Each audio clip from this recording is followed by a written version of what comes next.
హిందూ సాంప్రదాయం ప్రకారం ప్రతి దేవాలయానికి ఎదురుకుండా ధ్వజస్తంభం ఉంటుంది. ధ్వజస్తంభం ఎందుకుంటుందో దాని రహస్యం ఏమిటో ఈ వీడియోలో మనం తెలుసుకుందాం. పూర్వం మయూరధ్వజుడు అనే రాజు ఉండేవాడు.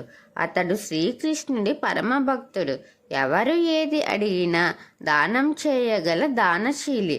అతడి దాన గుణాన్ని పరిశీలించడానికి కృష్ణుడు అర్జునుడితో కలిసి బ్రాహ్మణ వేషంలో వెళ్ళి ఇలా అంటాడు: రాజా, నా బిడ్డని సింహం పట్టుకుంది. మీ శరీరంలో కుడి భాగాన్ని వేస్తే ఆ సింహం నా బిడ్డని విడిచిపెడతా అని చెప్పింది. అప్పుడు మయూరధ్వజుడు అంగీకరించి దానం ఇవ్వడానికి సిద్ధమవుతాడు.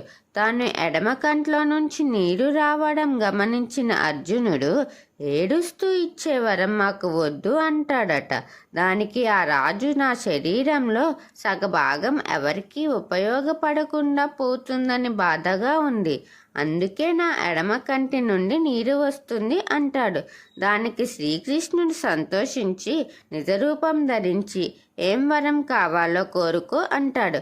అప్పుడు ఆ రాజు అశాశ్వత అయిన ఈ దేహాన్ని వీడి ఎప్పుడూ దేవుని సన్నిధానంలో ఉండే వరాన్ని ప్రసాదించు అంటాడు. అప్పుడు శ్రీకృష్ణుడు, ఆలయంలో నువ్వు ధ్వజస్తంభం అయి ఉంటావు. భక్తులు నిన్ను దర్శించుకున్నాకే లోపలికి వెళ్తారు అని చెప్తాడు.